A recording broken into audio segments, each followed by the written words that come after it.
ઓલપાડમાં રખડતા ઢોરને લઈને અધિકારીએ જાહેરનામું બહાર પાડ્યું છે। પ્રાંત અધિકારીએ તાલુકામાં વધી રહેલા રખડતા ઢોરના ઉપદ્રવને લઈને જાહેરનામું જાહેર કર્યું છે। રખડતા ઢોરના ત્રાસથી ભયનું વાતાવરણ ઊભું થશે તો કાર્યવાહી થશે। ઢોર માલિક સામે કેદની સજા અને દંડનીય કાર્યવાહી પણ થઈ શકે છે।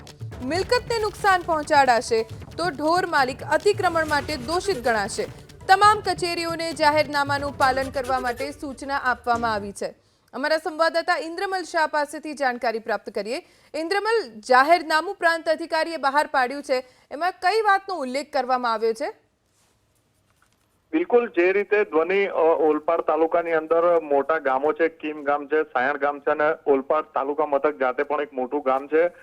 છેલ્લા કેટલા સમયથી રખડતા ઢોરનો ખૂબ જ આતંક વધી રહ્યો છે। અવારનવાર રોડ પર આખલા યુદ્ધની ઘટના હોય કે ઢોર દ્વારા કોઈ મોટરસાયકલ ચાલક કે વાહન નુકસાનની ઘટના હોય કે પછી ઢોરો લઈને જે ઢોર માલિક છે તે કોઈના ખેતરમાં ખાનગી ખેતરમાં જતા રહેતા હોય છે અને પાકને નુકસાન કરતા હોય છે। આવી અવારનવાર અનેક ઘટનાઓ બનતી હોય છે અને જેની ફરિયાદ પણ છે તે પોલીસમાં અને વહીવટી તંત્રને મળતી હોય છે, જેને લઈને જાહેરનામું તો નહીં પરંતુ એક જાહેર નોટિસ પ્રસિદ્ધ કરવામાં આવી છે અને પંચાયત ધારાની અધિનિયમની કલમ 183 મુજબની આ નોટિસ છે કે હવે પછી કોઈ પણ આ રીતે ખાનગી જગ્યાની અંદર અથવા તો જાહેર માર્ગ પર રખડતા ઢોર દેખાશે તો ઢોરને પણ પાંજરે પૂરવામાં આવશે અને ઢોર માલિક વિરુદ્ધ પણ છે તે કાર્યવાહી કરવામાં આવશે। અતિક્રમણનો ગુનો છે તે તેમના ઉપર લાગુ કરવામાં આવશે।